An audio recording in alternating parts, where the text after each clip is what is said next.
It was in 2019 when, tired of working every day more and more intensely, I said, "This is it." I had been like this for several years, and 5 broken relationships along the way. Always focused on work and business, with hardly any time for anything but work, training, sleeping, eating. It wasn't just going backwards. It is assumed that when you set up a business and it consolidates, the normal thing to do is work less and with more performance, with more profit. Well, no. It was becoming more and more demanding, more and more intense, and although turnover was going up, margins were going down. In 2019, the operating result was already negative. The debts of the business were the kind that prevent you from sleeping. Not knowing quite what to do, I thought I had 2 gaps to fill to try to figure out where the ship was taking on water. The pandemic arrives.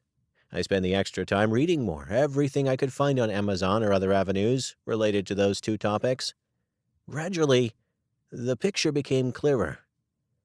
To my disappointment, now that I understood the lay of the land a little better, it looked bad. The odds of turning the tables were overwhelmingly against me. I was in the wrong business, like thousands of entrepreneurs, and I didn't even realize how deep in the hole I was and that I wouldn't be able to get out without cutting my leg off.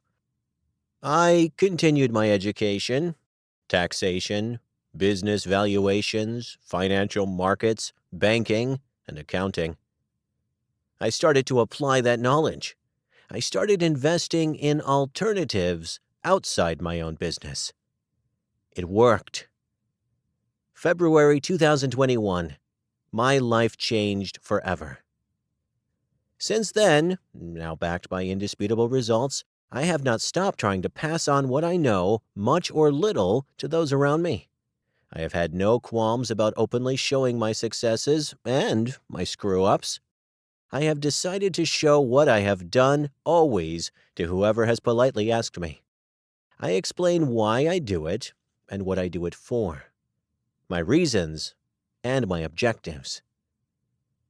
We do not all have the same perception of the landscape around us, nor the same emotions. We do not all tolerate the same fears, nor the same expectations of failure. I recognize that I am hard to stomach.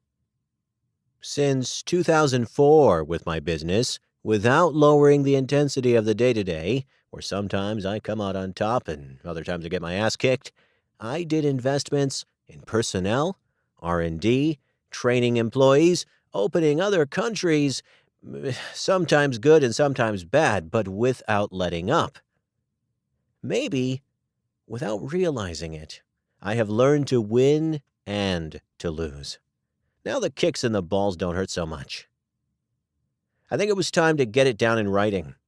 The people I have around me, my friends and family, have the criteria to understand the show. What I have learned is knowledge available to everyone. Yes, some things require attention, but nothing beyond the reach of anyone who can read. Regarding investing, some of my friends have copied my positions. "Ivan, where are you investing? I want to go where you are." But I've been able to see that when the market turns around, no matter how much you want to copy my investment strategies, you won't be able to. Not unless you understand what you're doing